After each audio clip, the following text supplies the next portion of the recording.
Good morning, everyone. It's me, Dr. Plague.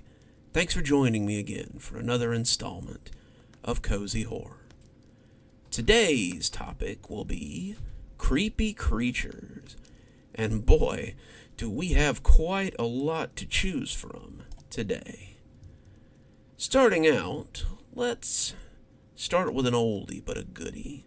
It's about a creature that sneaks in through the window and has an interesting idea of what it's after. So let's hear about a face that only a mother could love. Have you ever heard the sound a scalpel makes as it slides over bone? If you haven't, it's a little like a knife scraping over a hollow rock. The bone isn't as solid as you might think, not as solid as the blade at least, and the sound has an eerie quality to it. The more I reflect on the sound, the more it reminds me of nails on a chalkboard or sidewalk chalk that kids drag over pavement. It's a weird noise that sets your hair on edge, makes you grit your teeth against the intrusive grinding. I've had a lot of time to think about that sound in the years following my wife's death. That was the sound that woke me up that night. It had been a long week. The department had been reeling over a series of brutal murders, and this was the first night I'd gotten to sleep in my own bed. I had been crashing in the break room, sleeping in my car, living one cup of coffee at a time while we tried to catch this sadistic son of a bitch. I know many cops in the same situation, but as most of us are locals, the desire to see this guy brought to justice was palpable. The killer had been sticking to a specific area. My area, actually. He was killing with no pattern, no particular demographic, but he seemed to be sticking to victims in this particular part of town. They were low to middle income families, people who couldn't just afford to up and leave because a crazy killer was on the loose, no matter how heinous the crimes were. And the crimes were particularly heinous. 7 different victims, none of them having anything in common, had been found with their faces skinned down to the bone and removed. The whole face. It was as though someone had cut the face off, skinned it to the skull, and took it with them when they left. Nothing was ever taken from the apartments. No messages were left. The killer never lingered after doing their strange deed. We called him a killer, but the victims were usually still alive when he left. They died from blood loss afterwards, sometimes living for hours, lying there as they watched their life leak away and screamed wetly. The last one was a store owner, well liked in the community too. The one before that was an 80-year-old grandmother. Before that it was a 19-year-old girl who was popular with the boys in the neighborhood.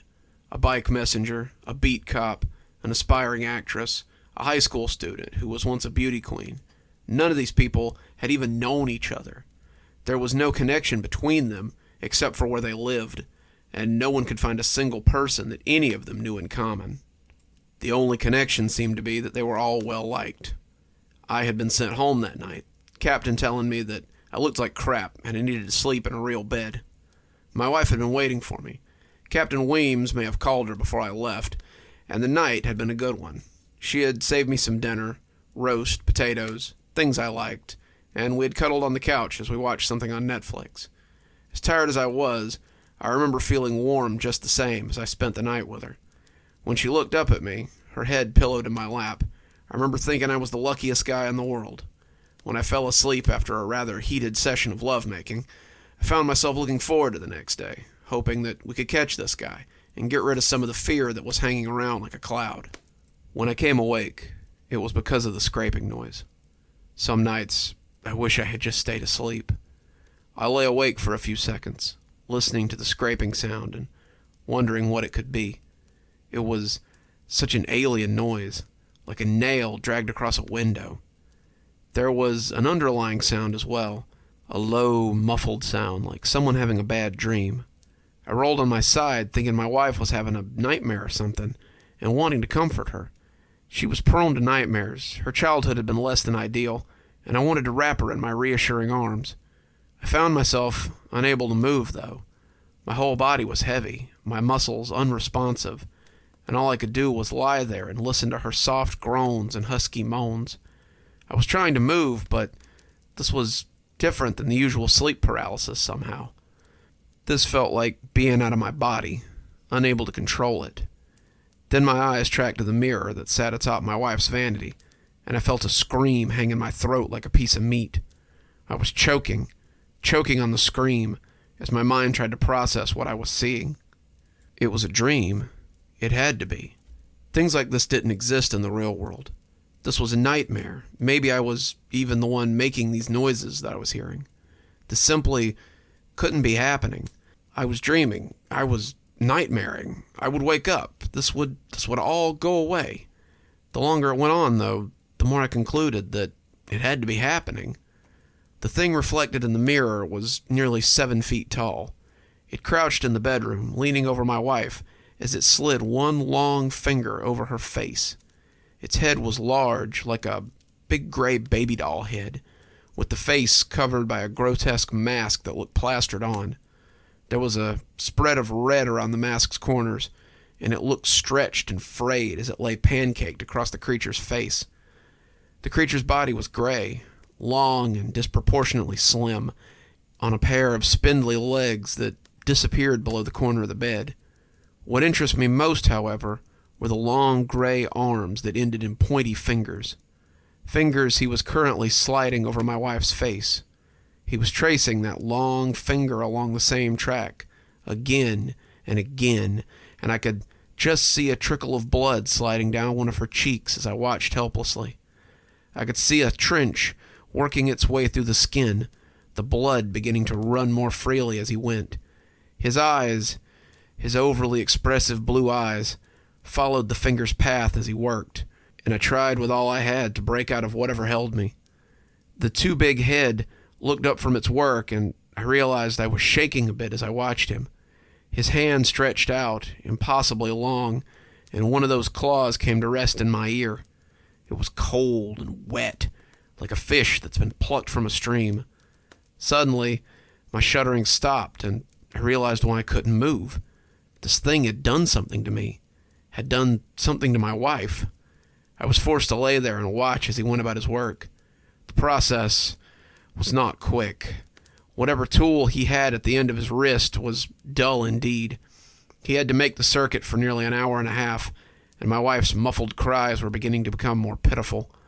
The blood was really coming down now, pooling on the bed and turning the white sheet a deep red. I saw my wife starting to shudder, thinking she might come out of it. He touched her with one of those claws, though, putting the tip in her ear, and she went still again. I was going to have to watch as he took her face off. At some point, I think I realized that. All the realizing in the world, though, wouldn't prepare me for it. Finally, after what felt like days, he pulled the finger back and bent over her. He brought both hands up, 10 scalpel fingers peeling the face I had loved so much from her too white skull. That's the other sound I'll never forget.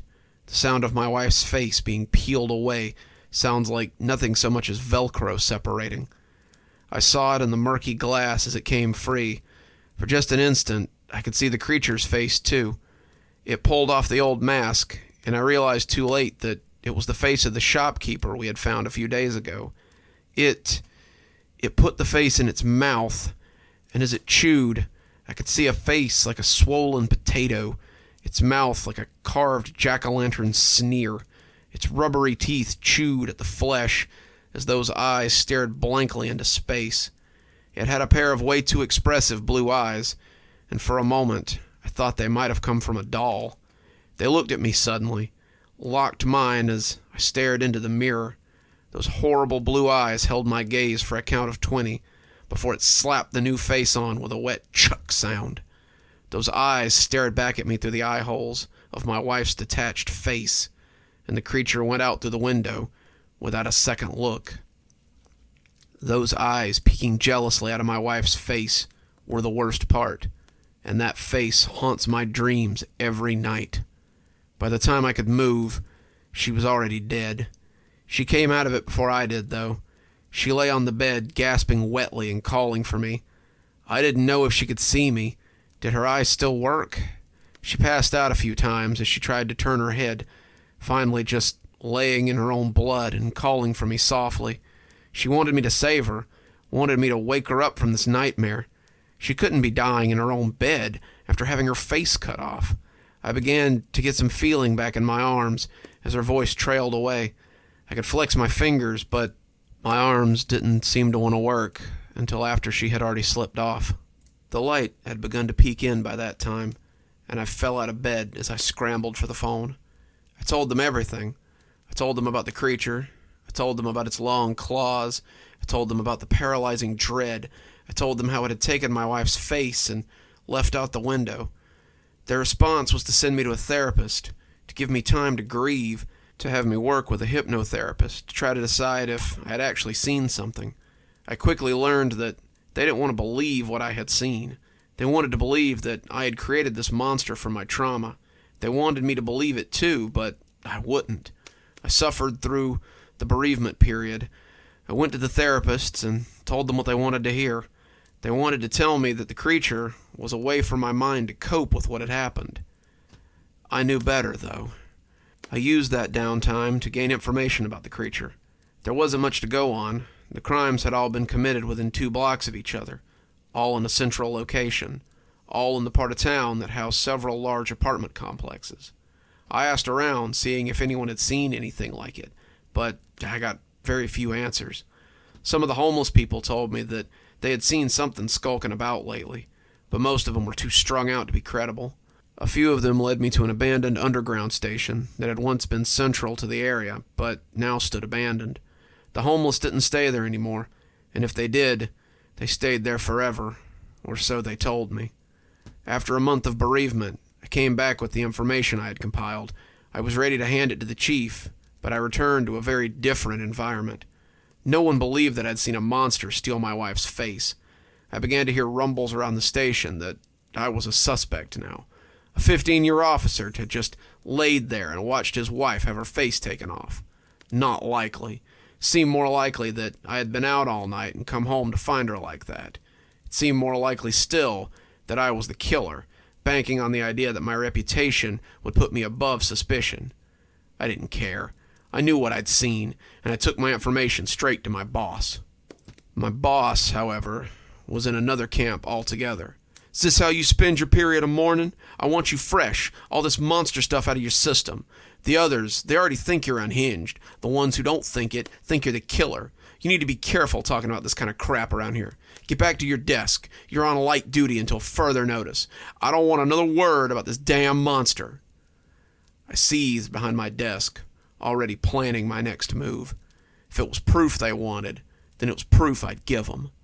I left early that morning and went to my home to prepare.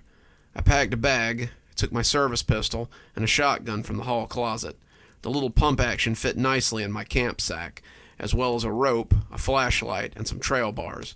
I dressed warmly. The November weather was already becoming frigid after dark, and I looked back at my apartment before leaving, unsure if I'd ever see it again.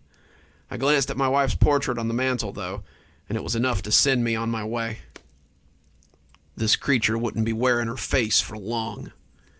The old underground was a dilapidated relic, a toothless mouth that gaped out of the pavement. The gate was locked, but I had been told the fence was cut around the back. Some industrious vag had made a neat little hole to scurry through, and I entered the perimeter without much fuss. The sun had begun to set as I flipped on the flashlight, and it cast a red glow across the grimy tiles. The glow was gone after the second staircase, and I was plunged into true darkness. The outside had looked bad, but the inside was a ruin.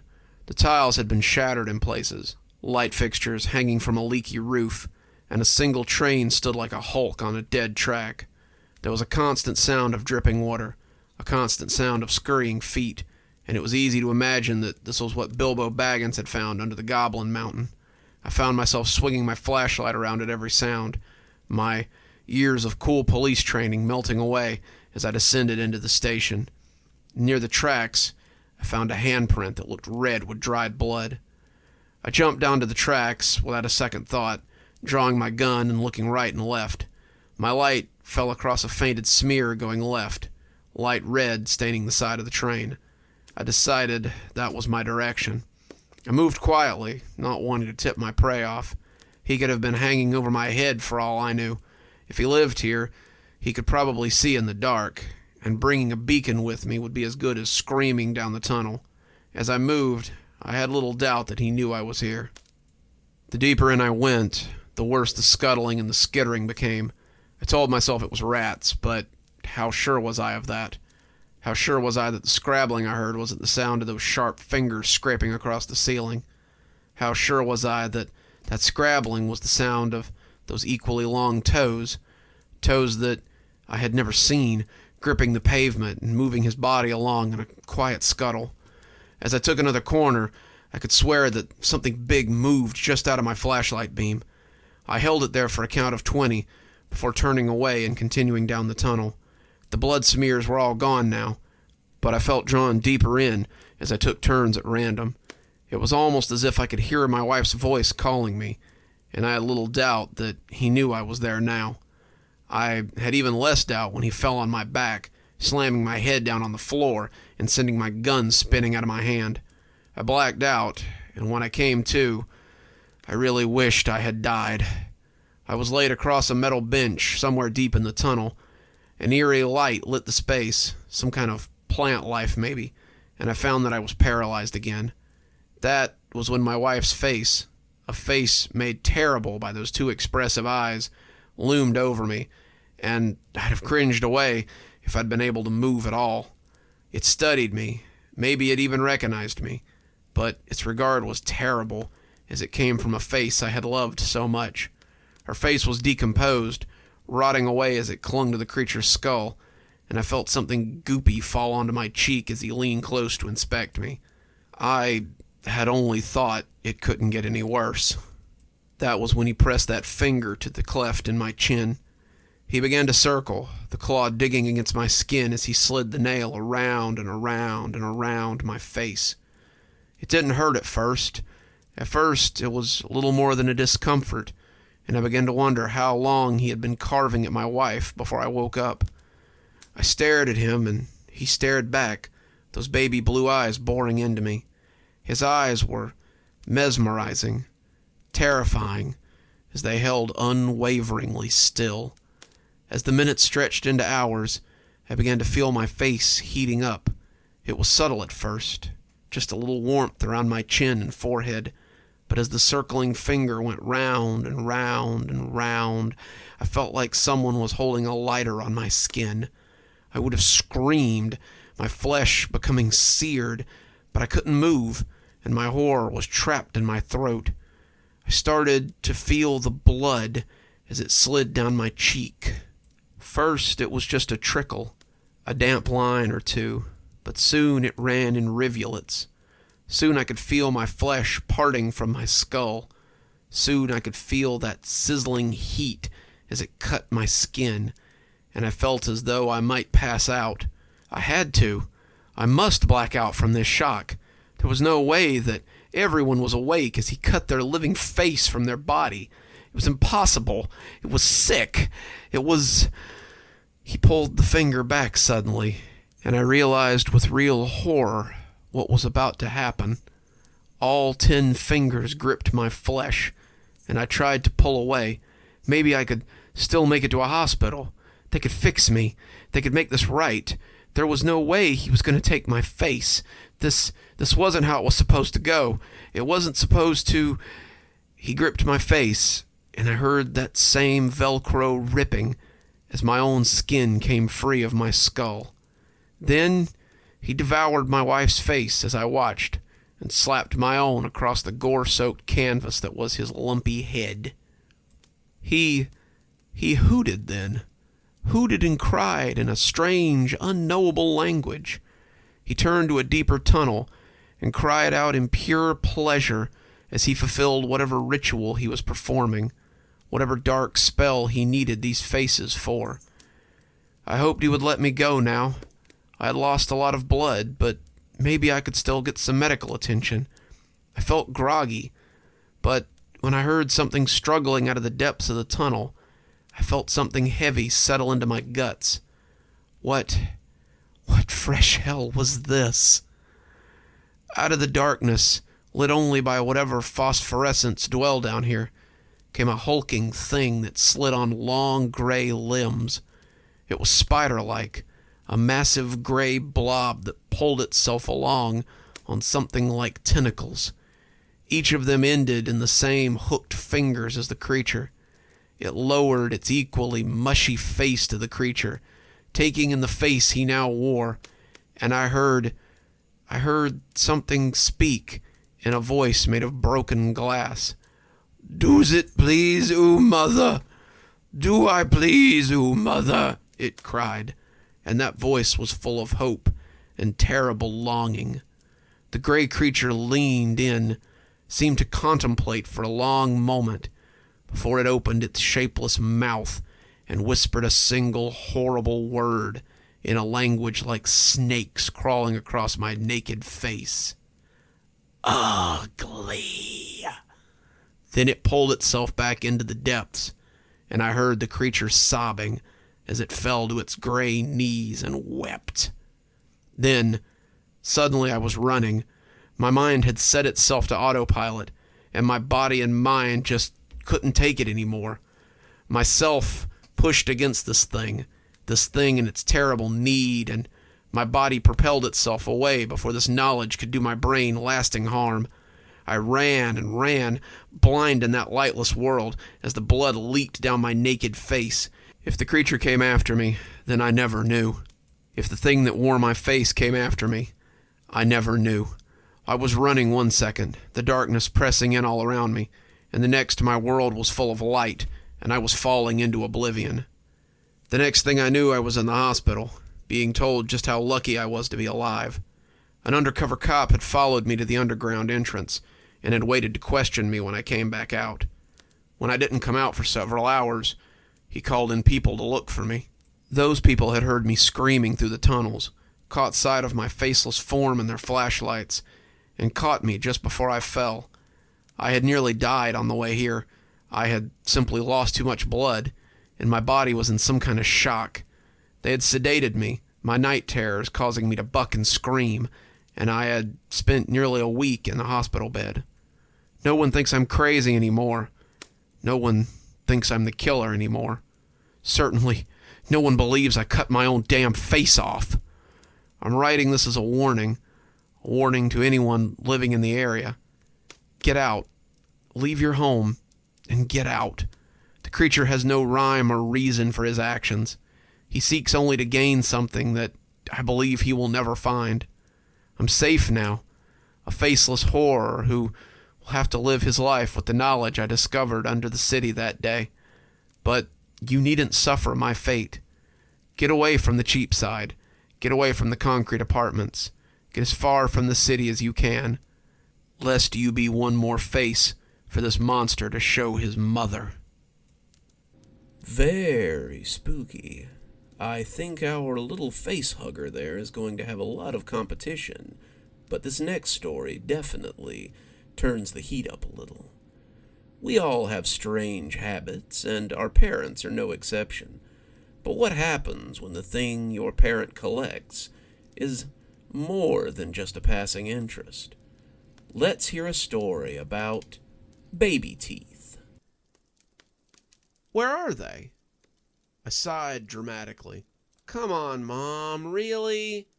My mom fixed me with a withering look, but it was hard for her to mask the excitement that lay behind it. You know the rules.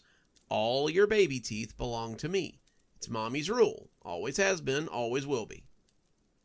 I held out the little brown envelope that Dr. Mason always put my teeth in, and I thought for a moment she was going to knock me over to get them. My mother had given him special orders that she was to receive all my baby teeth, no exception, and he hadn't really argued. I had assumed that I wasn't the only one whose mom was insistent on collecting their teeth.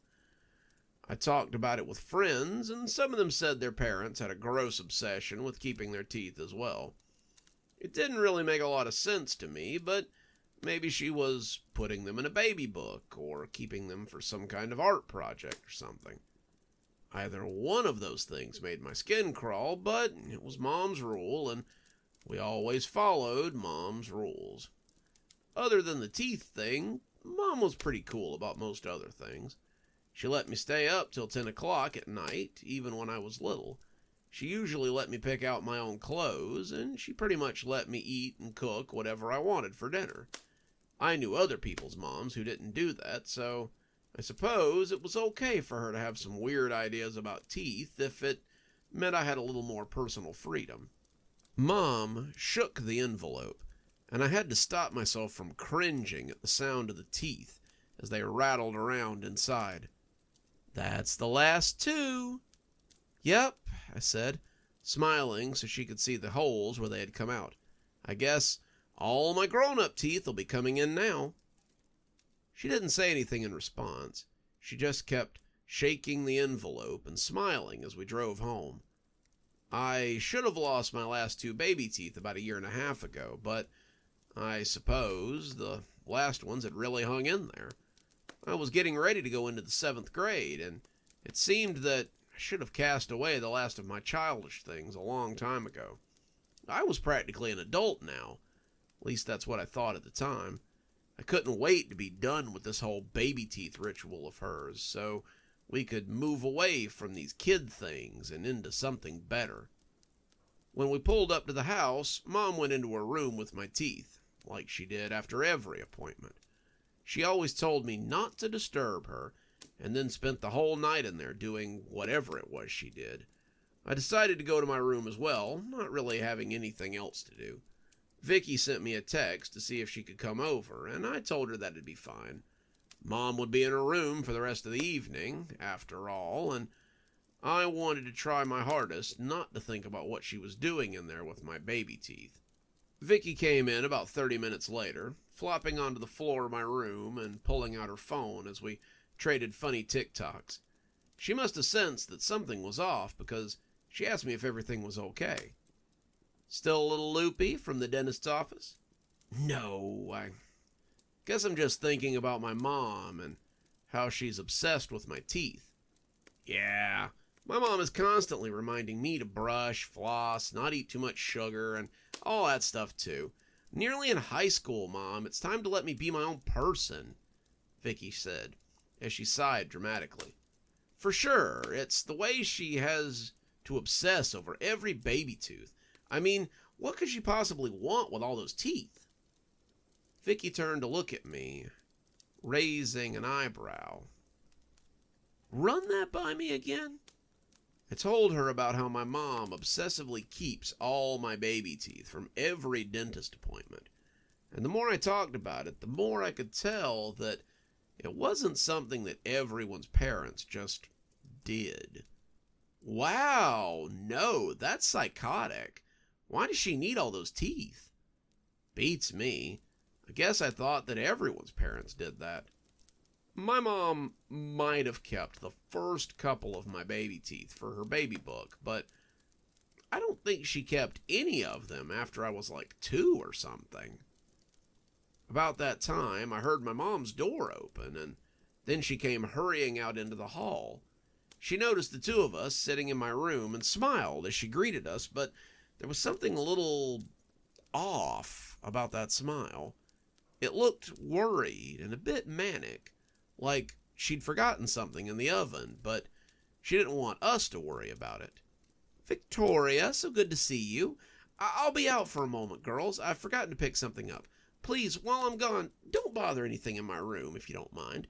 I have something in there that I don't want to be disturbed." She left in a hurry after that, closing the front door before speeding out of the driveway like whatever she had forgotten might expire before she got there. Vicky looked at me, her smile long and mischievous, but I was already shaking my head as she got up and headed for the door. "Whatever you're thinking, no. I don't want to get in trouble because you're feeling curious." "Oh, come on. It's clearly got something to do with your teeth. She said she had something set up in there. What if she's making something weird or doing some kind of odd crafts with them or, I don't know, something. You know she's going to hide it when she's done. Mothers always do that kind of thing. If you want to know what it is, then we'd better go have a look before she manages to stash it." I wanted to stick to my guns and tell her no, but the more I thought about it, the more curious I became. Why did Mom want all those baby teeth? The more I thought about it, the less sense it made. Vicky was right. Keeping a few baby teeth for a book or something was one thing, but Mom had enough teeth to retooth a whole child. There was no reason that anyone should need to have that many baby teeth, and the more I thought about it, the weirder it made me feel. Those were pieces of me, something that had been in my mouth until they had fallen out or came out under the gentle nudging of my dentist. Whatever she was doing with them, it had to be something worth seeing. "Last chance," Vicky said. "I'm going with or without you." I caught up with her in the hallway. Not a long trip, but it had taken me until she got past the doorway to finally decide. I'd been in Mom's room before. It wasn't like it was a place I wasn't allowed to visit. Slept in there when I was little. I'd played in there sometimes, and I'd gone to visit with her as recently as a few weeks ago. Mom and I had a pretty good relationship, other than the thing with the teeth, and I was as comfortable in her room as I was in mine. As we pushed the door open slowly, the room I saw was not the one I was used to seeing. Mom's room was usually pretty tidy. A bed, a dresser, a nightstand, and a big walk-in closet that held all of her clothes. There was a rug on the floor that my grandma had made, and there was a footstool that sat on the rug, where I had sat and read or scrolled on my phone while I was waiting for my mom to get ready.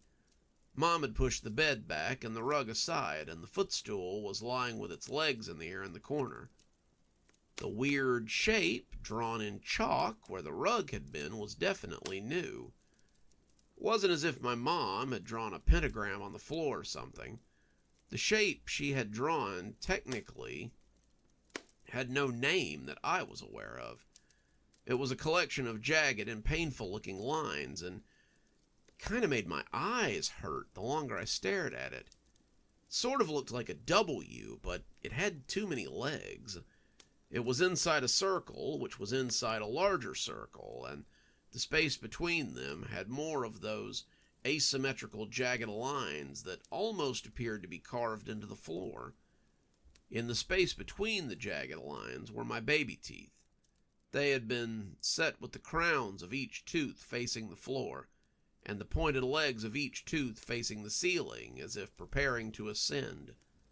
There were 3 sticks of incense, hastily put out, as my mother clearly discovered that she had forgotten something, and they smelled like burnt candy as they wafted smoke into the air.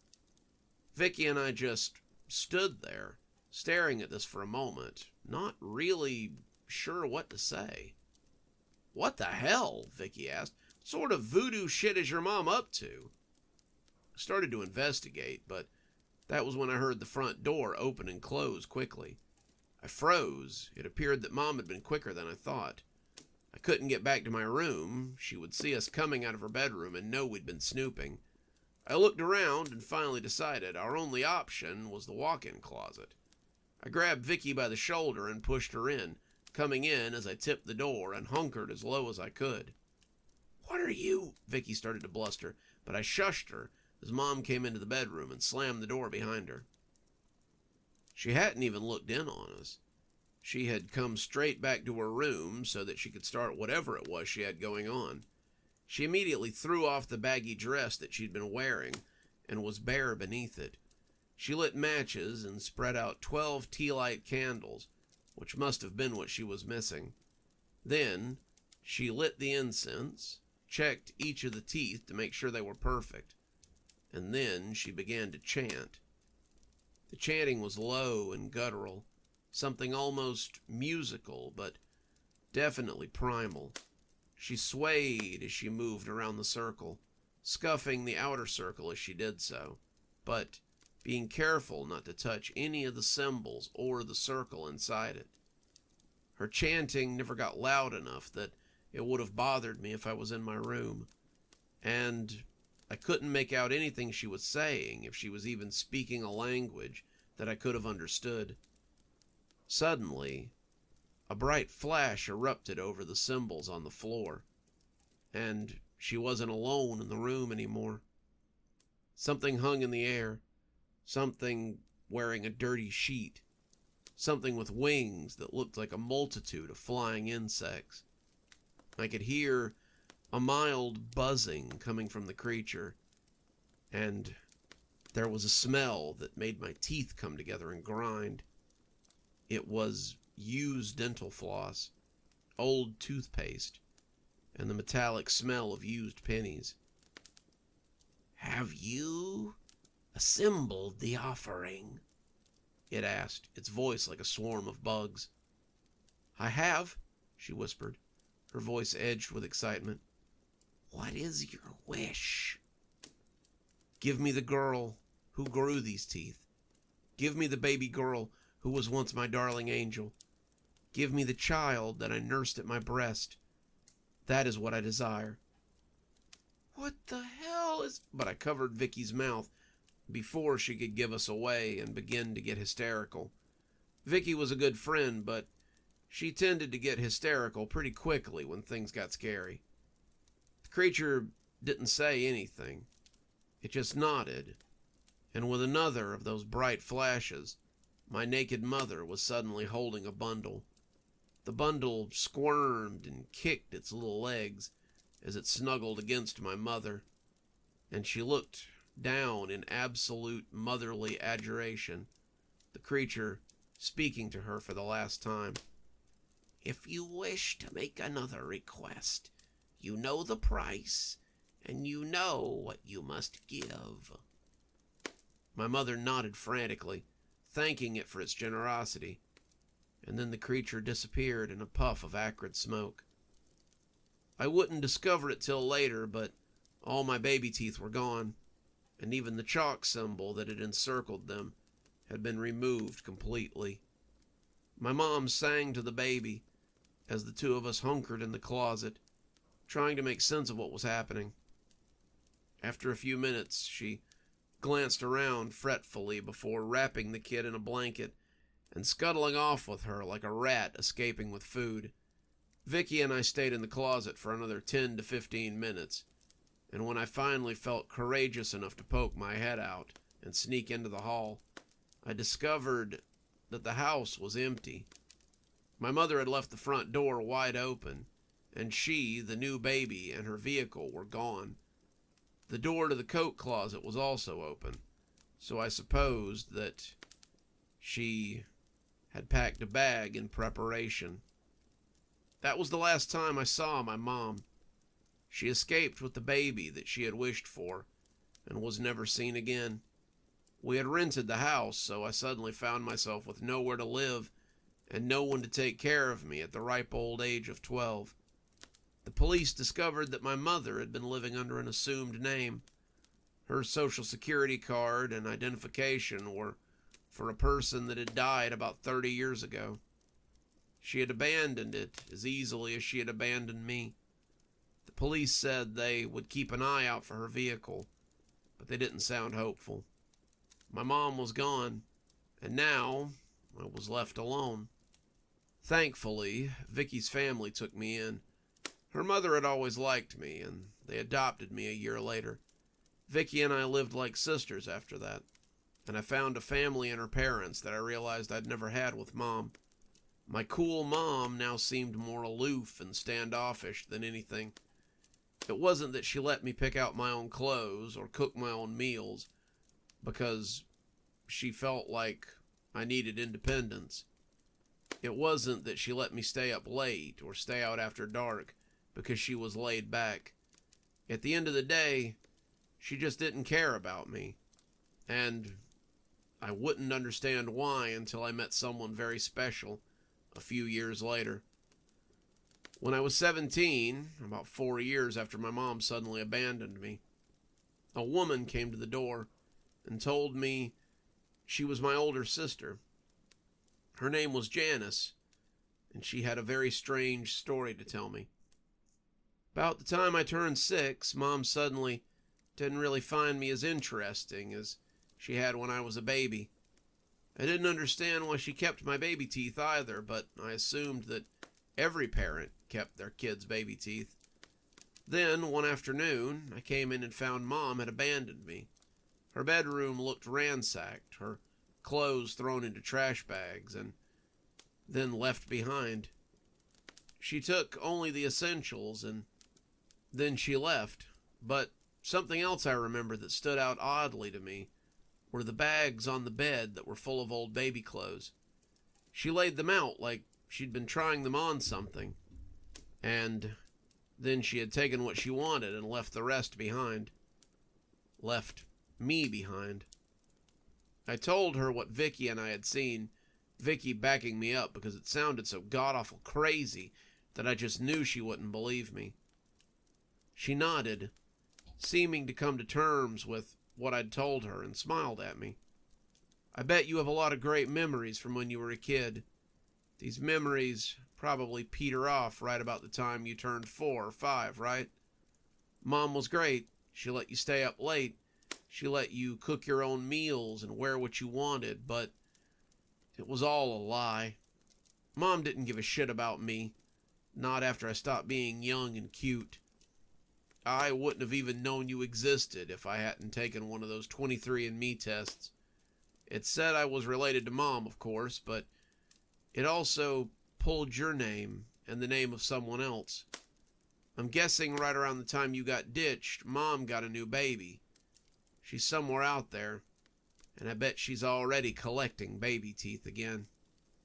She held out a book that she had taken from the house before CPS came and found her there. It was a book of old scribbles that talked about an entity that would trade teeth and bone for wishes. It seemed like the ramblings of a crazy person, but Janice said that she had seen the symbols in the book carved on the floor of our house. I guess Mom had run out of chalk that day because she had scraped it right into the wood before starting her little ritual. Janice said she didn't understand the words in it, but a friend of hers had said they were an odd combination of German and Slavic dialects. He said, roughly translated, it came out to the Flygeist. It's supposed to be some kind of fairy. Not a particularly nice one either. I don't know how long Mom's been trading teeth for babies, but it's been going on for at least 26 years. She wanted to know if I'd be willing to take a blood test, and after talking it over with Vicky's family, I agreed. Janice had thought we were siblings, but the test showed it was more than that. Janice and I aren't actually related. We're the same person. Blood type, fingerprints, voice recognition, everything. We're exactly the same person, just with a 12-year age difference. The tech was speechless, saying he didn't understand it, but I was basically Janice's clone. Janice and I still talk, and she's the only link I have to that side of my family. She took it well, still calls me her little sister, and she's going to find this other kid and Mom so she can keep an eye out for our youngest sister when Mom abandons her, too.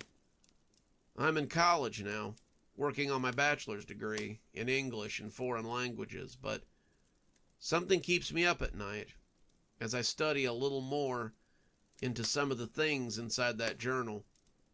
One of the languages I've been studying is the German and Slavic dialect, so I can read the notes my mom left, and the more I learn, the more I believe that I was the baby that Mom took away when she left Janice. If I am I even a real person? If some fey creature made me out of air and gave me to my depraved mother, then am I really a person at all? Scientifically speaking, I suppose I am. I have blood and organs and teeth. I think and I reason. I love, and I'm capable of being loved. These are things that seem to define us as humans, but I suppose a creature of fairy could do such things as well.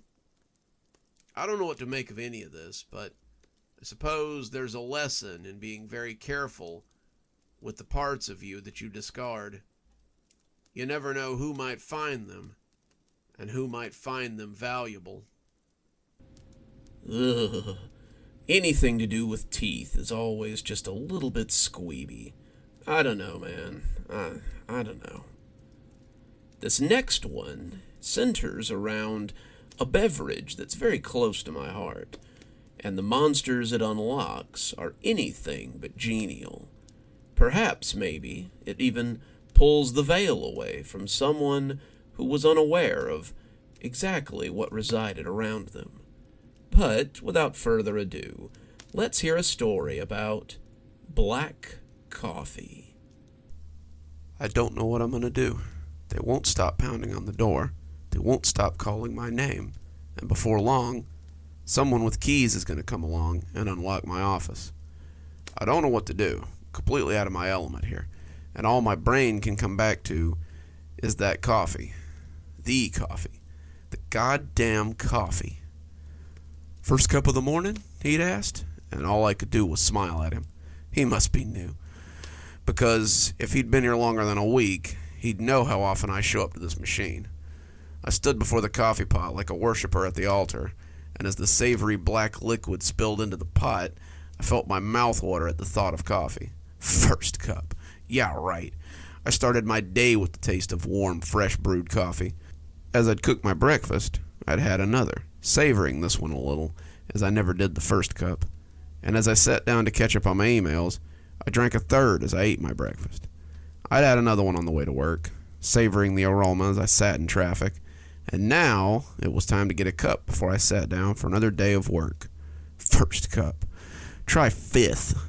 I've been like this since my late teens. My mother was a career nurse who drank coffee by the pot, not the cup. As a single mother trying to keep up with an active son, there was never a time I can't remember when coffee wasn't part of our lives. When I was just a tyke, my mom was always running late due to my inability to get moving in the morning. No one wants to lose their job because their kid can't get ready on time, so one morning, she gave me a sippy cup of coffee, sweetened with milk and sugar. No surprise, I took to it like a fish to water. The other parents looked at her funny when she told them. She heard the usual sermons about how coffee would stunt my growth and make me hyper, but she always felt she knew better. The fact that I was never prone to hyperactivity and grew to top out about 6 feet seemed to have proven their worries were groundless. Coffee is life for me. It runs through my veins, and I always joke that when I die, I'm going to donate my body to Starbucks. I can be their flavor of the month. That cup looks a little rough, don't you think? I turned to see Chuck wander into the break room then, unrecognizable health smoothie in his "My Body is a Temple" shaker cup. The new guy greeted him as he came in, and I extended my hand for a fist bump. As he met my knuckles with his, I couldn't help but shudder a little at how scaly and clammy his skin always is. You'd think with all that rabbit food he ate that those healthy shakes would make his skin a little softer, or at least clear up his skin condition. It's got character, Chuck, unlike whatever you're drinking there. Chuck laughed. If character is what you call mushrooms growing in the bottom of that thing. He was right. Not about the mushrooms, but about the state of my cup. I'd had this cup for 3 years, and in that time I had never once bothered to wash it. The outside was a little stained up, but otherwise looked pretty normal. The inside, however, was a dark cauldron of old coffee stains and filth. It didn't look that bad to me, but, of course, I had gotten used to it by now. I always justified it by telling myself that I was putting boiling water into it, so anything living in there was likely to get boiled out of existence by the time I got around to drinking the coffee. I had no idea what I was setting myself up for. The hot liquid splashed into the cup with a luxuriant sound. I swirled the contents around in the cup before taking a test sip and gasping in pain. It was much too hot, but I had known that already.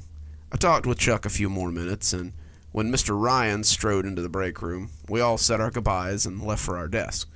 Mr. Ryan's was a fantastic boss, but he had a very narrow opinion on dawdling and socializing on company time. I said hi to a few other people on my hall and stopped at Rob's door to pass a few words. He was hard at it already, and I could see his tongue sticking out through his teeth, a nervous habit he said he'd had since elementary school. His dark hair looked sweaty, and when I asked him if he was okay, he said he had to make an 8 o'clock deadline, but maybe he could catch up at lunch. I said that sounded great, and as I walked to my office, I saw that Lisa was already behind her computer as well. Lisa was a mousy new girl that had moved into the office across from mine a few months ago. She was about my age, with straight brown hair that she always piled neatly on her head, and she had a cute pair of black glasses that were constantly needing to be pushed up the bridge of her nose. She didn't say much, but we waved at each other most mornings, and I'd be lying if I said I didn't have just a little bit of a crush on her. She waved back, smiling in her shy way, and went back to work as I stepped into my office and closed the door. I sat the coffee on my desk and turned on my computer as I prepared to start another day. I'm an IT specialist, so my job is mostly fixing other people's problems. There was an email already from Janice about how her monitor wouldn't come on, and another from Steven about how his issues with the network had gotten out of hand again. I sipped my coffee as I read these, testing the hot liquid with my lips before committing to the sip. I reached for the phone so I could call Janice. Janice was a frequent caller. The IT guy before me had thought it was funny to give her the most ancient of our relic computers. I'd been keeping that dinosaur running for years now, and every time the budget committee told me they didn't have enough money for a new computer, I died a little inside. I called Steven, and after a few questions, it became apparent that his problem was of his own making again. He'd opened another questionable email, and now his computer wouldn't link to the network. That was by design. Steven was notorious for opening anything that found its way into his inbox. He'd brought the network down several times with this sort of behavior, and I logged in remotely to revert it to a previous state, which solved the problem. The virus hadn't been that aggressive, it seemed, and he thanked me for helping him. I reached for my cup and found that it was empty.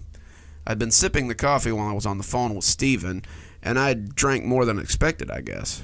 I called Janice and asked her what was going on with her computer, and after a few sentences, I reached into the drawer and found a new power cord. The computers seemed to burn through them for some reason, and I'd recently made a note to keep them in stock. I locked my computer, grabbed my coffee cup, and figured I'd stop for a fresh cup on the way to Janice's office. I stepped out into the hallway, turned left, and stopped dead in my tracks. My cup shattered on the carpeted floor, and that drew the creature's attention at the end of the hallway. It was hideous. It had a bulbous gray head that was covered in coarse black hair, and the small white eyes that dotted its head were awful looking. Its jaw lolled open to reveal a mouthful of sewing needle teeth and a flicking red tongue that constantly moved over them. It was dressed in a white button-up shirt and a pair of black slacks, but the shirt bulged with coarse black hair, and the pants looked to be barely containing its oddly shaped legs. It looked at me, and for a second, eyes blinked in an odd succession before it raised a hand to ask if I was okay. I shuddered and felt my knees unhinge as I slid to the wall. It sounded like Rob. Rob's voice was coming out of this creature's mouth, and as it did, I could feel my mind slipping a little. What the hell was going on? Had I been drugged? Were they playing a trick on me? As the Rob creature made its way up the hall, I saw another thing stick its head out of the break room. It looked like an enormous bat head stuck in a business suit, and in one clawed, scaly hand, it held something that looked like Chuck's smoothie shaker. He didn't even look real. The creature looked like a photorealistic movie monster, or images from a horror site when someone has drawn creatures that just look a little too real. As the Rob creature got closer, I could see small sores on its skin, long curly hairs sprouting in places between its eyes, and I felt a scream ripping its way up my throat. The Chuck creature blinked his two big eyes at me. "What's wrong? You okay?" It came blundering out of the break room and towards me, and I felt my legs finally take orders as I backpedaled towards the exit door. It was 30 feet away, down several hallways, but I felt like I was motivated enough to run a mile in a minute flat. Something was wrong. Something was very wrong, and until I knew what was going on, I wasn't sure I could trust any of my senses. I had come to my office door when my back met resistance, and I realized I had bumped into someone. I turned my head woodenly to see what new horror I had blundered into, and I felt a fresh scream rip through me. It was a spider, a giant spider, but with a body on top of its abdomen like some fantasy creature from a video game. Its torso was vaguely feminine, breasts poking from beneath a blue cardigan that hung over its shoulders. Its 8 chitinous legs clicked on the floor as it took a step backwards to assess me. It looked at me with familiarity, and I could see that it had shiny black hair piled on its head above its 8 rotating eyes. 2 eyes seemed to be covered by thin metal glasses, and I blundered towards my door as I realized who it was. The spider thing was Lisa. "Sorry, are you okay? I didn't mean to." I didn't let her finish. I pushed my way into my office and slammed the door behind me. I locked the handle, pushed my chair under it, and cringed against the farthest wall I could get to. What in the hell was going on? Had that been real? What was I seeing out there? That couldn't be my colleagues, could it? They had sounded like them, even sort of acted like them, but the creatures out there had been so nightmarish that I couldn't even process it. All I could do was huddle under my desk, knees pulled up to my chest, and try not to cry as someone knocked on the door. "You okay in there?" It was Chuck. "You scared Lisa half to death, man. I think she's crying in her office right now. Maybe you could come apologize?" I stiffened. Lisa was crying. Had I done that? I couldn't bear the thought that I had made Lisa cry. I had half risen from under my desk when I'd finally gotten hold of myself again. This wasn't real. The monsters were trying to trick me so they could get me out of my office. I sat back down under my desk and squeezed my knees against my chest again. They wouldn't trick me like that. I wasn't going to be fooled so easily. Chuck banged on the door, harder this time, and asked what my problem was. Rob's voice made an appearance as well, and he apologized for startling me. They were worried about me and wanted me to come out so they could sort through this. They were scared for me and wanted to see me. They got angry at how I was acting and started banging louder all the while. I just huddled under my desk and sobbed quietly. I couldn't process what was going on or why this was happening. And all the avenues seemed to come back to the coffee. Someone had drugged me. Someone was messing with me. Someone had done this to make me freak out. But why? That was when the phone rang. It jangled merrily in the cradle, unaware of the horror show that was just outside the door. I looked up over the edge of my desk like a cartoon mouse peeking out of his hole. I almost expected the phone to grow fangs or sprout eyes, but it didn't. It just continued to be an average black plastic phone. I reached out shakily for it, and as my sweaty hands settled around it, I felt it solidify and had second thoughts about my perception. My desk was still here. My computer still hummed peacefully. If this was a world for monsters, then how could all these things exist? How would a monster type with big clawed hands? How would he sit in a normal chair? How would he pick up the phone? As I picked up the phone, I heard Mr. Ryan's calm voice wash over me. It took me a minute to realize that he was calling my name as I was just sitting there in the calm warmth of my realization. "Hello, sir?" I said, and my voice shook a little. "Are you okay?" His voice was calm and rich and made me feel like control had been restored. I don't know, sir. I'm seeing some weird stuff. Have you imbibed any substances today? It's okay if you have. I just want to know how we can help you. I just had a cup of coffee in the break room and coffee at home. I was fine when I got here, sir, and now I don't know what's going on. I'll be there in a few minutes. Just wait. And he hung up before I could tell him about the monsters. I hung up the phone and sat huddled under my desk. He wouldn't be able to get here, not with the monsters out there, and even if he could, would he be normal? Maybe this was just another trick by the monsters. I sat under my desk, shuddering and waiting for the creatures to break down my door and get me. They had stopped banging and shouting, but I could still hear them scuttling around out there. They were waiting, just waiting for me to drop my guard. Then they'd have me. 4 loud knocks made me jump and hit my head on the desk. "It's Mr. Rhines.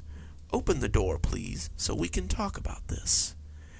I slunk from under my desk, looking for all the world like a scared rabbit as I approached the door like I thought it might explode. Are the monsters gone? He didn't answer right away, probably hoping he had misheard me. Monsters? I put my mouth close to the door jamb and whispered, "The monsters are out in the hall." No monsters. Why don't you let me in so we can talk about all this and get everything straightened out? Your friends and co-workers are worried about you and are anxious to get this sorted out. My hand shook as I set it on the doorknob. I must have been wrong. Maybe I just had a psychotic incident or something. Now everything was back to normal. I had acted like an ass and scared the hell out of everyone. It was time to go face the music, maybe find out what all this was about, and as I wrapped my hand around the knob, I was sure that everything would be back to normal when I opened the door. As the door came open, the worst horror of all was waiting for me.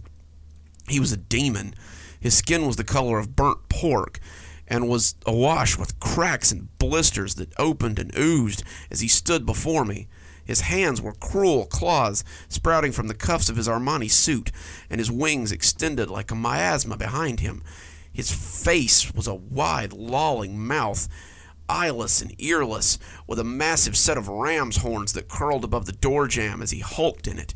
When he opened his mouth, I heard the voice of Satan himself, the lilting voice that invited Eve to eat an apple, and I knew that I would never be able to deny him if he spoke. Now, let's see what all this is. I slammed the door in his face, and they've been banging at it for nearly 30 minutes. So here I sit, writing my experience in the hopes that someone will take something from this before they burst through the door and get me. As I write, though, a sobering feeling has occurred to me. There's a mirror in my desk. As I write this, I can't help but look at the drawer and fight the urge to pull it out. As I sit here panicked, afraid that I have somehow found myself in a world of monsters, I never stop to think that maybe the problem is me. Maybe I've lived inside a delusion my whole life. Something in that odd cup of coffee triggered me to see the world for what it really is. Could it be possible that if I were to take that mirror out and look at myself, I could see my own scales and fangs and slime as well? Could it be that somehow the veil has been pulled away and I'm finally seeing the world for what it really is? I guess the lesson here is this: maybe a little soap and water is cheaper than the loss of your own sanity, and maybe I should have listened when they told me to clean my damn cup. This is usually the story that makes me clean my coffee cups, because I too am definitely guilty of letting them get a little furry from time to time. Our next story talks about the monsters that may be around you at any given time, maybe even right now. So let's hear a story about the colors of fear. When I came home from work and saw the package on the front porch, I was filled with an irrational flood of joy. You would have thought I'd received something spectacular, and to me, I had. I'd been waiting for 5 days for Amazon to send the package, and as I brought it inside and cut the tape, I couldn't wait to see how it looked. Reaching into the buffer pads, I pulled out not a game or a new Funko Pop, but a single light bulb in a package that seemed bigger than it should have needed to be. Not just any light bulb, however, but one of those color-changing LED light bulbs. I'd seen them on TikTok and thought they looked cool. They would go through a whole spectrum of colors thanks to the little remote they came with, and I thought the whole operation looked very soothing. I like to watch people lay in bed as the colors shifted, and I thought it might help with my recent mood. I'd been experiencing some heavy seasonal depression lately, and the inclusion of some colored lights might be just what I was missing. I read the instructions and installed the bulb in my ceiling fan, and smiled as I looked at the little remote in my hand. There were so many colors to choose from, and I felt a giddy sense of anticipation. Which one should I try first? Red? Maybe blue? I settled on a light and buttery yellow as I lay in my bed. I felt like I was in some kind of sun, the ones I'd drawn as a kid, it seemed. The yellows were thick, the shade of melted crayons, and I was happy as I lay beneath it in my single room. It had been hard to get out in the cold lately, and this made me feel like I was at the park, under the warm sun at the beach, maybe. It wasn't actually warm, but I could trick my mind into thinking that it was, at least.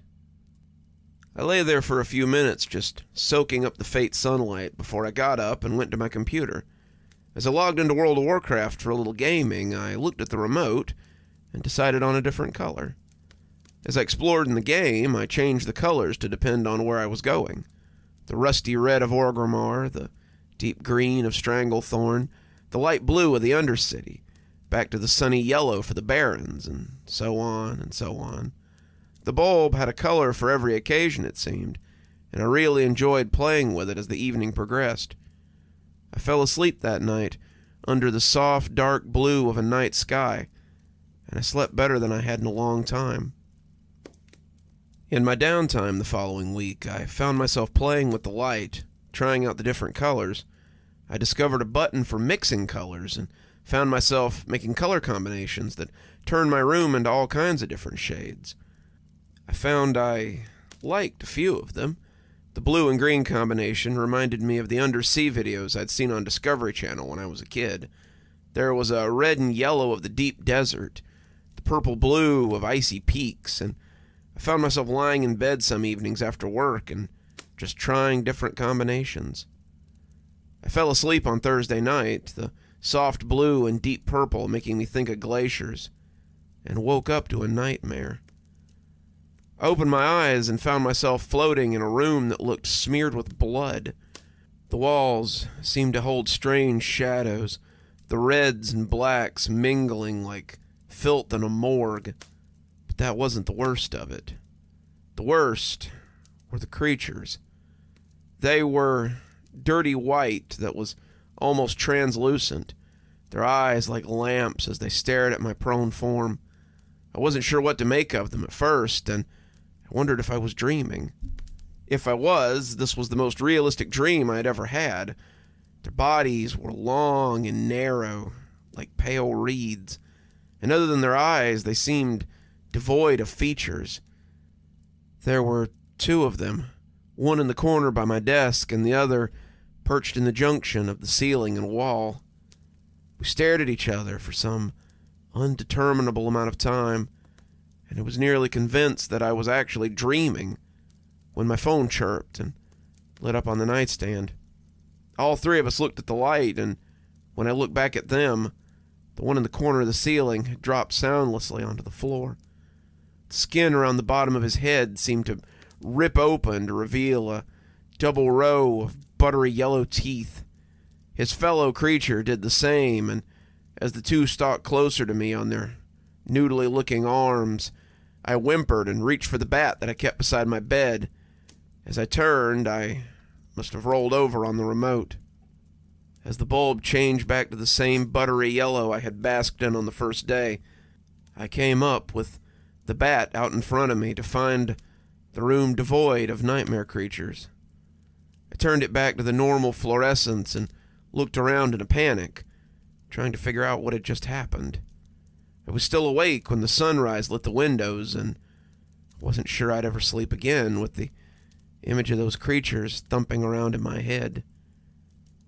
I tried to get about my morning routine, getting ready for work and getting breakfast together, but the image of those horrible things would never leave me. They followed me through my day, dogging my steps as I tried to get my work done, but by lunch, I was a mess. When my boss saw me in the break room, my shaking hands struggling to open my lunch bag, she told me I looked ill and said I should go home and get some rest. "You look ill, dear. Take the day off and have a good weekend. We'll see you Monday." I told her that wasn't necessary, but she insisted. I was grateful for the chance to get some rest, but I found my anxiety growing as I got home, the same place I had seen those horrors. I checked the corners where I had seen them, hoping to find some sign that it had just been a dream, and I was rewarded with nothing. There were no marks on the eggshell white walls, no signs of claws or dirt from the filthy skin of the creatures, but it did little to soothe me. Sign or not, I knew I hadn't been dreaming, and that meant that these things had to be real. The idea that I couldn't see them, that they only existed in the dark, was even more terrifying. But despite my fears, the need to find out what they were and how they had disappeared without any sign just wouldn't leave me. I started by just turning off the lights, but I didn't think that would do much good. I'd woken up in the dark plenty of times, and I'd never seen anything like those creatures. No, I thought, it had to have something to do with that light that I had seen covering the walls. It had changed when I rolled onto the remote, and whatever combination I had bumped had allowed me to see the creatures. I knew about things that you couldn't see with the naked eye, things that were too small or hard to see outside the right color spectrum, and I wondered if these creatures were like that. More importantly, if I could only see them in that spectrum, then was it a two-way street? Could they only see me when that spectrum was on? Might explain why they didn't attack me otherwise. I didn't want to see them. The thought of looking at them terrified me, but I was curious as well. The thought of them followed me as surely as the creatures might, and I needed to be sure of what they were. I was no scientist, not by a long shot, but my desire for answers was greater than my self-preservation in this case. I started playing with different color combinations on the remote, my bat always at the ready. Before you ask, I tried red and black, but gave me something like a desert cave more than anything. The remote was small, but if you held the buttons, the colors would change further. They would get darker or lighter. They might even change depth and perception, and the combinations really were vast. My computer sat untouched that weekend, my books and TV left to catch dust, and by Sunday, I was a mess. Hadn't slept much that weekend. Every time I closed my eyes, all I could see were the faces of the monsters that stalked me, and my rest was pretty thin. When someone knocked on my door, I jumped and looked around fitfully. I peeked down the hallway as someone knocked again, and when Debbie called my name, I realized it wasn't the monsters trying to trick me out of my little cocoon. I didn't even realize I wasn't dressed for company until I made it to the door. I was in clothes that my mother would have called grubs, and my hair was loose and unwashed. I likely smelled. I hadn't showered since Friday morning, and was extremely self-conscious as I opened the door to my apartment. Debbie smiled, bundled up against the cold, and when she saw the state of me, she came right in and asked what was wrong. "Wendy said you had been sent home on Friday with some kind of illness, and I see why now. You look terrible. It's not the COVID, is it?" she said, pulling her scarf up over her nose and mouth. "No, I'm not actually sick," I admitted. "Then what's going on? Have you been sleeping okay? Here." She took egg drop soup out of a bag and set it on the couch. "I brought you your favorite sick soup to help you get past this." I smiled, realizing that I hadn't eaten since the night before, when that delicious steam hit my nose. Bless her. Debbie was a true friend. As we sat, Debbie had brought dumplings to go along with the soup. I told her about the weird creatures that I had seen. Unlike me, Debbie looked excited at the prospect of seeing something different. Debbie was into things like ghost hunting and cryptids, and she loved the idea of actually getting to see one.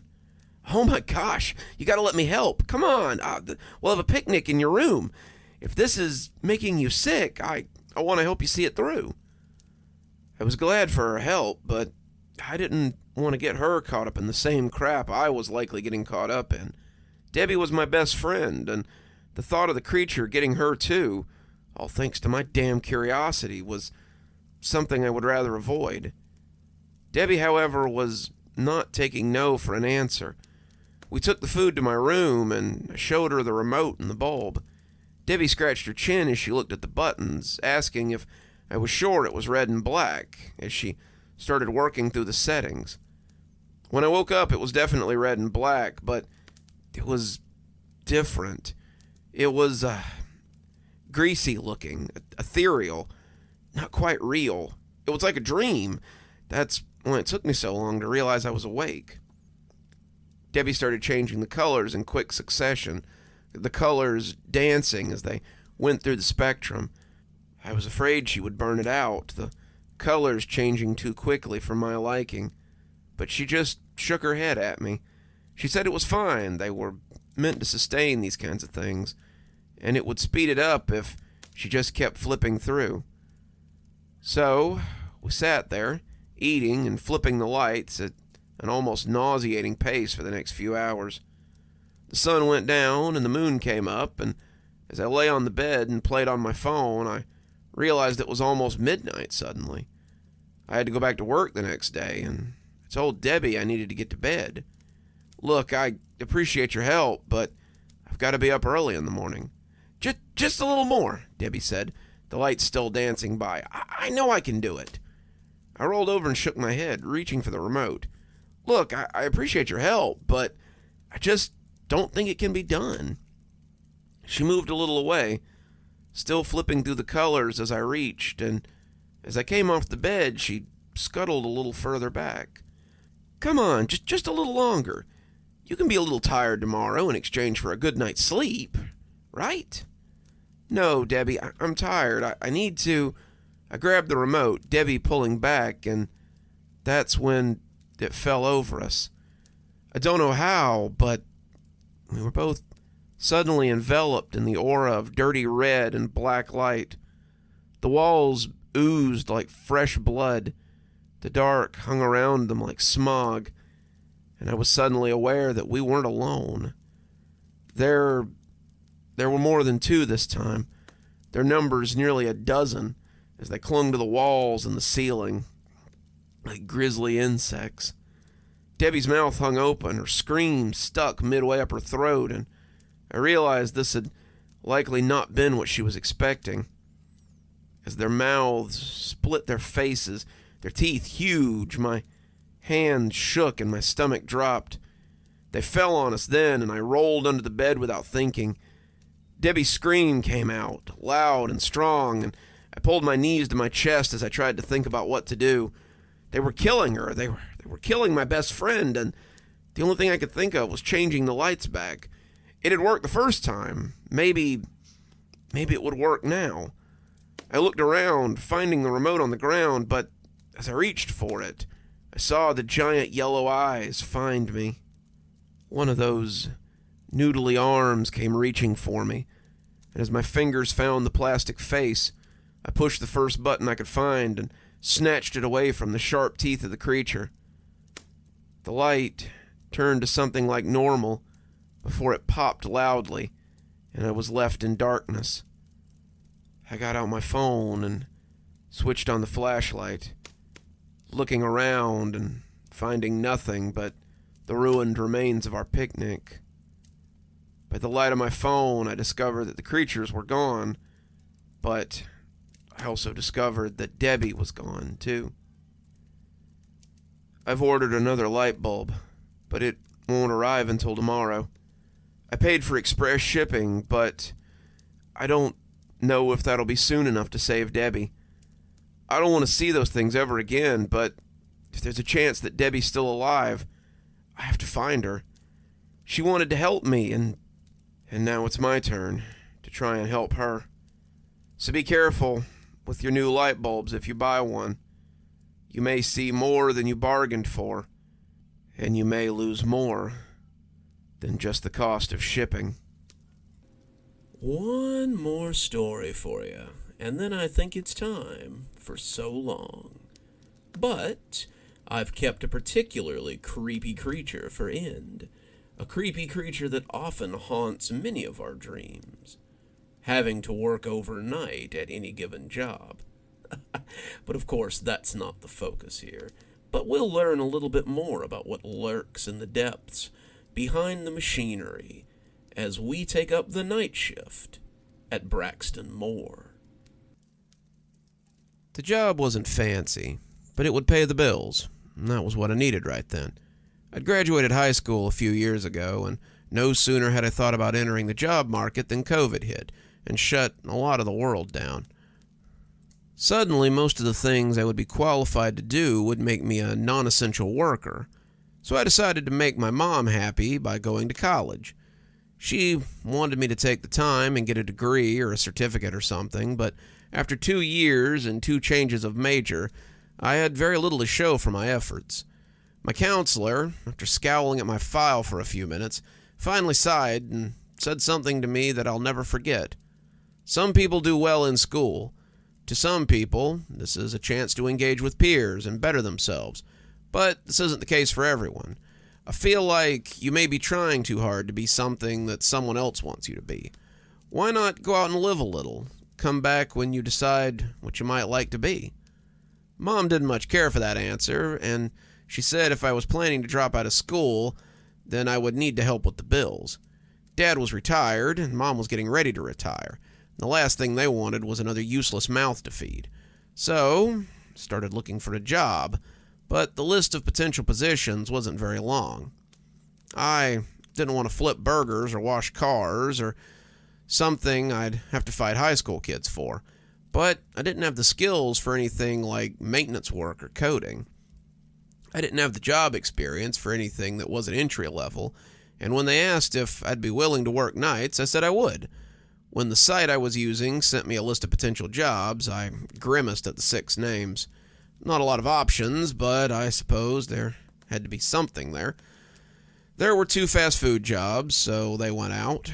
There was a part-time janitor position, but I was looking for something full-time. That left a job with a cab company, a bagger at Publix, and an assembly line job for Braxton Moore. That one surprised me because you didn't often see entry-level positions open there. Braxton Moore was an air conditioner company, one of the biggest ones in the region, and it was a place where people usually stayed for quite some time. I was in for a further surprise when I read the hours. Shift is 10 p.m. to 6 a.m. Candidates will need to be able to stand for 3+ hours, be required to work with a particular instruction and minimal breaks, and will not be allowed to leave for the entirety of the shift. Benefits will be from day one, and pay will be very competitive. Looking at the projected pay rate, I saw it was very competitive. That made up my mind. I sent the message to the recruiter, and about an hour later, I had an interview the next day. So that's how I came to be sitting in the offices of Braxton Moore Industrial at 11:30, listening to how I could find fulfillment as an assembly line worker. The work isn't glamorous, but the demand for products has become so great that BMU has decided to open up the facility to offer a night shift position. You'll arrive at 9:30, be at your station at 10, work till the bell rings at 6 a.m. You'll be given 2 30-minute breaks, one at 1 and one at 4, and you'll be expected to be at your station at all times. Understand? I nodded, telling him it sounded pretty cut and dry, and he chuckled as he said it was as easy or as hard as I decided to make it. There is one important thing you should know about the job before you take it. The owner, Mr. Moore, likes to keep the lights off after the second shift leaves. There are lights at the station, but the floor lights are cut off at 10 as a cost-saving measure. You aren't afraid of the dark, are you? He asked, making it sound like a joke. I told him I wasn't, and he seemed to like that. I answered a few more questions, and the interviewer seemed impressed. He shook my hand and told me to expect a call back. About a week later, I was milling around the break room as I waited for the others to arrive. A few others showed up, maybe 5 or 6, and it looked as if they were keeping the crew small. When a lady in a pantsuit arrived for orientation, I expected her to comment that it had been a slow hiring cycle. But no, she said it looked like everyone was there and told us to have a seat so we could get started. You will be part of our new night line. You will be placed at a station, and it will be your job to assemble the products as diagrammed. Your station has its own purpose, and as posted, you will be working in 3-hour shifts between breaks. When you're at your station, I must ask that you not leave. The floor is dark, due to the lights being on timers, and you could get hurt if you wander onto the manufacturing floor." "What if we have an emergency or something?" asked a girl a row ahead of me. "There's a phone at your workstation, but we do ask that you leave your cell phones in the lockers. Here," she said, indicating the locker at the back of the room. "Locks will be provided, but if you want your own, we understand that too. I must impress upon you the importance of not leaving your workstation. It's very dark on the work floor, and you could get hurt or killed if you go exploring on your own, I mean." We went over a few things, mostly the general idea of AC manufacture, but that line kept sticking in my head. Was the machinery on while the lights were off? The cost-saving measure had to be negligible when compared to the cost of running the machines. Wouldn't it make more sense to just shut down at night? I was still thinking about it as they led us out to the floor and showed us the stations. They were little plexiglass booths with an open back, and the conveyor belt would send the parts you needed to your station for assembly. It was pretty straightforward, and I could see diagrams at each station that showed you how your pieces snapped in and how each station did its part. The second shifters were kind enough to show us what each station did, telling us that each one was pretty much the same in the long run. I found myself hanging out around Station 4 for the most part, and when the bell rang at 10, I stepped inside and figured I'd stay here. The guy who had been showing me the ropes, his hand-stitched name tag reading Russ, shook my hand in passing, wishing me luck on my first night. Something was stuck to my palm when he left, but he walked off too fast for me to call out to him.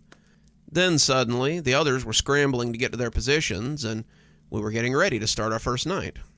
They kept the belt running pretty slow that first night, but just as some of us started getting the hang of it, the lights went out with a resounding chunk, and we were left in individual pools cast by the safety lights over our workstation. Some of them yelled in surprise when the noise came, but I was kind of expecting it. The lights actually went out at 11 p.m., I made a note, and wouldn't come on till 6 a.m. 7 hours of working in the dark. What fun. "Don't be alarmed," came a voice over the PA. "You were told that the lights would be going off. Continue to work, and everything will be fine." There was some nervous chit-chat between stations, but they all pretty well went back to work. We had probably assembled about 8 or 9 air conditioners by the time 1 a.m. came, and when someone with a flashlight made a noise behind me, I jumped a little. "Break time," said a pudgy security guy with a bright light. He and another guy led us all to the break room so we could stretch our legs and get a snack. And as we ate our crackers and drank sodas, we got to know our fellow line workers a little. There were 3 girls, Maria, Lisa, and Tracy, and Kenny, a haggard-looking guy in his mid-40s, and Lewis, who was around my age. Kenny and Lewis and I sat together as we discussed what had brought us to this point in our lives. Kenny had been laid off along with the rest of the paper mill in the next town over, and Lewis had been part of a tech startup that had fallen hard. Both of them had suddenly found themselves unemployed and looking for something to pay bills with, which had led them here. "I tell you, though," Kenny said, his voice sounding spooky as it graveled out, "I can't wait to get back to the middle or day shift. Working in the dark is downright spooky. I could swear something was looking at me the whole time I was working out there." Kenny had taken the first booth, having the most experience with assembly line work, and he had the most floor space available behind him. From the 4th booth, I really couldn't see much with all the shadowy machinery behind me, but I imagined Kenneth, or whoever had taken a spot number 2, would have a front row seat for every clank and grind of the gears and bits. "Might be good to invest in some ear protection," I joked, but Kenneth just shook his head. "Nah, I don't reckon I'd feel any better if I couldn't hear anything. Beneath all them moving bits, it's almost like I can hear something moving out there, like something with claws scrabbling on the ground. You guys hear anything like that? Like a weird noise under the machinery?" Both Lewis and I shook our heads, and Kenny got a weird look on his face as he looked into the mouth of his soda can. "It's like rats or something, I don't know. It's hard to be out there with so little light, is all I'm saying." They took us back on the floor not long after that, but what Kenny had said must have stuck in my head. I found myself listening for the scuttling as I worked. The work was honestly a little mindless. AC units are like high-end computers, at least the ones we were making, and the process was kind of idiot-proof. As long as you were paying attention and the damn unit was facing in the right direction on the belt, you were pretty much assured to put it where it needed to be. The units were coming in a little quicker now, and when the box of parts I had ran empty, I pushed the button next to the station to stop the line so I could get another box of parts. After a while, I would push the green button when I had 10 left so the line wouldn't stop because of me. The line still stopped sometimes, but I knew that if I could be as efficient as possible, it would go farther to getting on the day shift. I had hit the button at about 3 a.m., my belly really looking forward to that next break at 4, when the line stopped altogether and someone down the way dropped their box of parts loudly.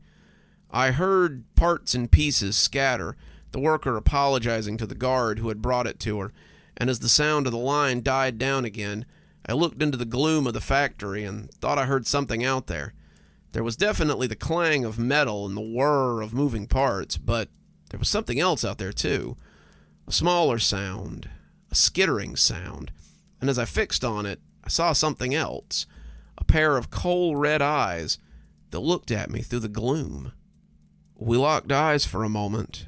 Whatever possessed those eyes very interested in my attention, but when the little bell went off to signify the line was going again, I turned back to get my parts in before it moved on. I glanced over my shoulder again, looking for the source of the eyes, but they were already gone. By 5:30, the light was coming in through the window, and when 6 a.m. hit, the lights came on just as loudly as they had gone off, signaling the end of the work night. We filed out as the day shift filed in, and the lady in the pantsuit from orientation told us we had built about 60 units last night. The general expectation is 300 in a 24-hour period, but that was a full line. You should be very proud of your efforts, but tonight, your target will be 100 units, since you know what you're doing now. Lewis and I walked out talking, Kenneth saying he had parked out front and going the other way, and as I climbed into my car and headed home, I was actually looking forward to hitting the line again tonight. It wasn't hard work, just tedious, and it was honestly kind of nice to have something easy to do. I knew the pressure would be on tonight to make more and keep the line moving, but I felt sure that we could manage it. I had already forgotten about the weird eyes as I pulled into the front yard and headed up the stairs to sleep, but when I put my hand in my pocket, I remembered the scrap of paper that Russ had handed me the night before. Wasn't sure what I expected, but it wasn't the scrawl that was written on the little paper square. 1. If you hear scraping from the dark, don't turn around. 2. If you smell death or rotten meat, don't look and don't stop working. 3. This one's the most important. If you see the eyes looking at you, look away as fast as possible. I looked over the note a few times, trying to decide if it was a trick or something. It would be up some of these guys' alley to try to run a goof on the new guy, and I figured maybe that was what this was. Russ had seemed pretty well put together. Normal, I mean, but I guess this might be just something people did around here. I drifted off, thinking about those eyes, thinking about how maybe the line had saved me from something terrible. But what? I decided I needed answers, but first, I needed sleep. I came in around 9 that night, getting there a little earlier than I meant to, and found a familiar face in the break room. Russ was nursing a Dr. Pepper and smiled as he saw me come in. "Hey, it's my replacement. How did 4 treat you last night?" He pulled out a chair at his table, inviting me to sit. "Pretty good," I said, getting my own soda as I took a seat near him. "I was wondering if you could tell me anything about this," I said as I pushed the folded note towards him. He inhaled, putting his hand over the note as he grimaced around. "I think I'd like a smoke. How about you, kid? Can I interest you in a smoke?" I didn't smoke, but I nodded anyway and followed him out to the smoking area. The night air was bracing as we stood on the veranda of the break room, Russ lighting up as he glanced around. "You get a chance to show that to anyone?" "No." "Good. Don't. Especially not anyone from management." "Why not?" "It could get me in a lot of trouble, but I hate that they don't warn the new guys about, what's out there." I asked him what was out there, and he exhaled smoke bitterly. "Before I worked the second shift, I was on the night shift. It's not brand new, as they would like people to think it is. It's been going for years. It usually operates through word of mouth or through particular agencies. They say if you exemplify yourself on nights, it's a fast track to second shift. When I called you my replacement, you see, I wasn't kidding. I'm preparing to go to day shift. The brass ring as far as anyone around here is concerned. I've earned it, though. I've done 5 years on second shift, just waiting for an opening. But I've never forgotten the nights I spent on that dark floor as I assembled AC units by the little light overhead. It was your first night, but I'll go ahead and assume you probably saw something. I wanted to deny it for some reason, but I ended up just nodding and telling him about the eyes. He nodded and kind of blew smoke out of his nose. Yeah, the eyes. How many sets did you see? Just one, I told him, not really liking the question. Good. One's okay. If you see 2 sets, one above the other, look away immediately. If you see 3 sets, well, it's probably already too late by then. Too late for what? I asked, not liking all the secrecy. I don't know, but it's not something you want to mess with. It takes people sometimes, people who really see it or do something it doesn't like. You can hear it when it's getting close. Its claws or whatever are sharp, and I've seen the maintenance guys trying to buff them off the floor sometimes. There's a smell to it as well, like rotten garbage or old meat, but you only really smell it if it gets close. The eyes are the most important part. Don't look at it if you can help it. It doesn't like being looked at. But if you're looking and it opens its 3rd set of eyes, it's probably too late anyway. At that point, don't blink, because the second you blink, it'll get you. I heard the higher-ups were impressed with you and the guy in Spot 1. Get through your training period, and they'll likely bump one, if not both of you, up to mid-shift. Take the promotion if they do. Get off nights as fast as you can, and don't look back. It's a death trap, a trap that gets closer to killing you the longer you... The door opened then, and the woman in the pantsuit stuck her head out, smiling at Russ and I. There you are. Everyone's ready to get going. Russ, I trust you aren't trying to scare the new guy off. Russ smirked, pitching his cigarette away as he turned to go back in. Just showing the newbie the ropes, Miss Baker.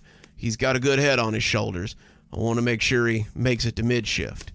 As do we all, the woman said, smiling at Russ as he took his leave. That night was rough. We were going from the time we got there, till the accident happened at 2 a.m. The lady had told us flatly that she was giving us a goal of 100 units by 6 a.m., and she assured us that she was serious. If you are moved onto the other shifts, there will be daily goals to meet. Bonuses are given to shifts that meet their goals, but layoffs often follow the ones that don't. Don't get laid off because of dilly-dallying. By our first break of the night, we had made about 50. We all sat together that night, talking about how if we kept it up, we'd make our goal by the time the next break came around. Everyone was excited, wanting to make our goal on the second day. Wasn't as if it had never been done before, but we were excited to make it happen, nonetheless. Kenneth was quiet as we talked, though, shivering a little as he sat and munched the sandwich he'd brought for dinner. It was clear that something was on his mind, but whatever it was, he had no intention of sharing it with us. We came back at about 1:30 and set to our task. We were making good time, sending them down as quickly as we could, but that's when we heard the noise. It was different than the sound when the lights went on. This one was a lighter sound, like the buzzing just before the lights go out. I glanced up, my eyes seeing the lights overhead buzz, and then suddenly they went out. Not just mine, but all of them went out, all at once. It was like a breaker had been thrown, and the voice of the security guy came overhead and told us to calm down while they got the lights back on.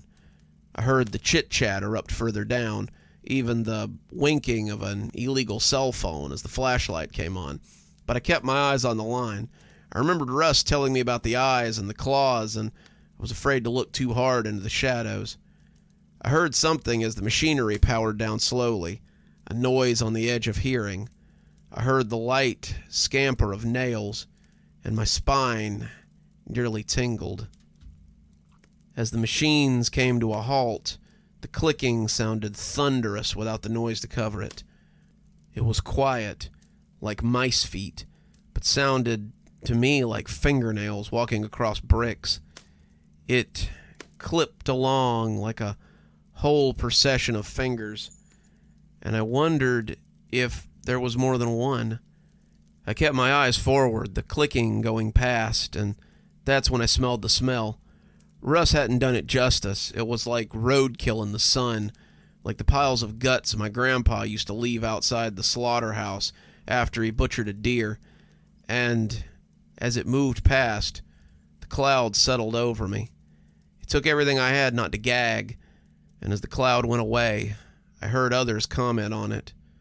When someone further down the row screamed, I turned in time to see the lights come back on and see Lisa pressed against the wall of her workstation, hyperventilating. The security guys came in a hurry as her screams peeled up towards the ceiling, and the assembly line ground to a halt once again. After some quiet talk, Lisa was escorted off the floor, and we had to figure out how to continue without her. Tracy agreed to work both stations, but Tracy hadn't been fast to start with, and our productivity slowed and lost momentum. We managed another 30 in this way, Tracy and Lewis swapping out from time to time, and we ended our night with about 80 units.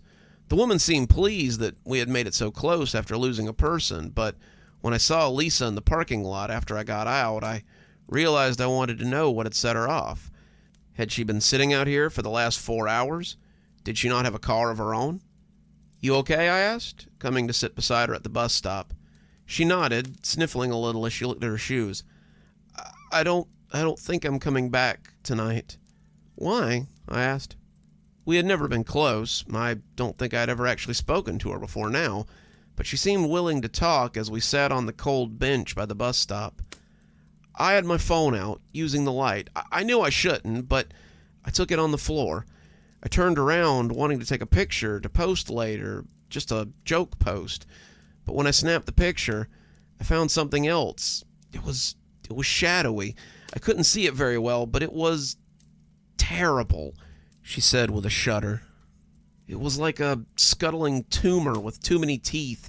Its eyes were like little pits, devoid of life. I don't know what I saw, but it made me feel like I was a little girl again, listening to the monsters under my bed. I offered to take her home, but she said she would rather just wait on the bus. I sat with her until it got there, and that night, Lisa wasn't there. There was someone new waiting for us, a young kid who looked fresh out of high school, and we welcomed Nick onto the assembly line. He took up Lisa's old spot, bopping his head as he listened to music at his station, and was never bothered by the problems that Kenneth and I seemed to be plagued by. I forgot to mention that Lisa wasn't the only casualty of the night shift, it seemed. Kenneth didn't stop coming to work. He had bills to pay and people depending on him, but he just got more and more haggard looking as the week went on. He clearly wasn't sleeping, and he seemed anxious every time he had to return to the floor after breaks or at the start of shift. This went on till Wednesday of our third week. It went on until Kenneth snapped. It was another night of working the assembly line, making AC units as fast as we possibly could. We were easily meeting our 100 units a night goal and had even completed 125 a few times. The higher-ups were impressed with their new prospects, but the word was that Kenneth and I were the standouts.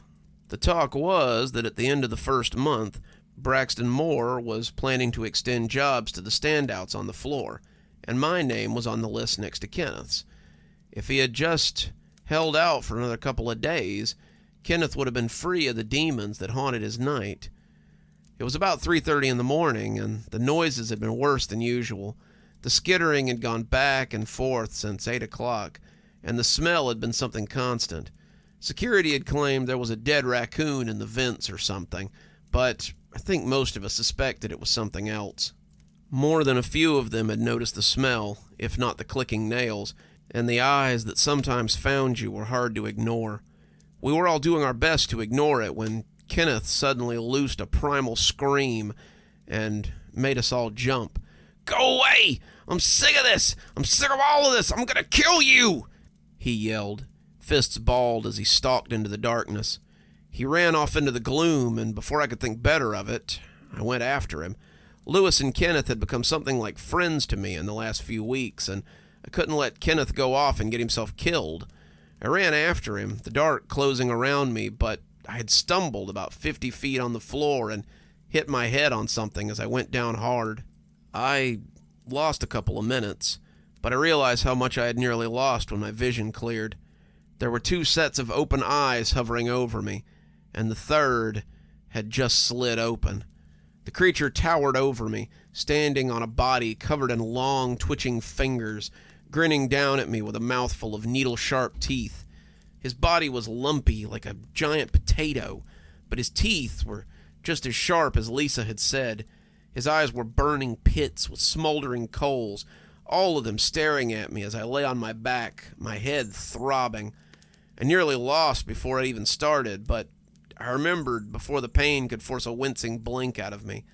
I held the creature's nightmare gaze, the eyes smoldering into me like hot coals, and I could feel it regarding me as its heat dried my corneas. I had always been pretty good at staring contests when I was a kid, but this one took the cake. It probably made a difference that my life was on the line, but in a lot of ways, this was just another bully trying to stare me down. Nothing mattered at that moment. Not Kenneth, not the job, nothing but beating this thing and proving it could be done. If I lost, then I'd never know it. If I won, however, I'd be the only one who would know, since no one would believe me. It felt like we stared at each other for hours, but when all 3 sets of eyes finally blinked, I breathed in a sigh of relief. It clicked away on those nubby legs, the ends likely tipped in claws or something, and when I saw flashlights and heard people calling my name, I started backpedaling towards them. The security guys were as relieved to see me as I was to see them, and they helped me to the break room to get the little gash on my head seen about. They told me to take it easy for a while, and I was glad for an excuse to breathe. After what I had just been through, a little break was the best I could hope for before having to suck it up and go back to the floor. The woman in the pantsuit came in half an hour later, and after finding everyone in the break room, told us to go home for the night. They still hadn't found Kenneth, and didn't sound like they expected to. She asked me to stop before I could leave, calling me into a nearby office before handing me a manila envelope. Inside was an offer for the second shift, something I'd been expecting to see. The higher-ups are impressed with your work, and except for leaving your post tonight to try to get Kenneth, they were impressed with your ability to follow expressed rules. They want to offer you a spot on the mid-shift, if you want it. That was about a year ago, and I've been working mids ever since. The shift is as different as, well, as night and day, not to sound too cliche. With the floor lit up, it's easy to see all the things that looked scary in the dark and sort out all the moving parts as just machinery or belts or something else. I haven't heard the clicking or smelled the smell since starting on mids, but sometimes I still see those eyes. It isn't anything consistent, but it's more often than I would like. Sometimes if you look up into the mouth of the industrial fans near the ceiling, just before shift change, you can see a glowing pair of eyes just waiting for the lights to go out. It fears the lights for some reason, and it won't come onto the floor until the lights are off and the night shifts are bathed in the protective bubbles. I won't work nights anymore, and no one has asked, but every time I think about picking up a night shift for some extra cash, I think about those eyes and decide differently. Lewis is coming to mids next week, his rise taking a bit longer than mine, and he seems glad. It's nice being out of the darkness and the overbearing interests of the night overseer who scuttles and watches eternally. And just like that, our stories are at an end for another day.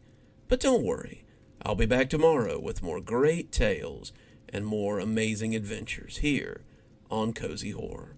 Until then, this is Dr. Plague, wishing you a wonderful day and a spooky evening.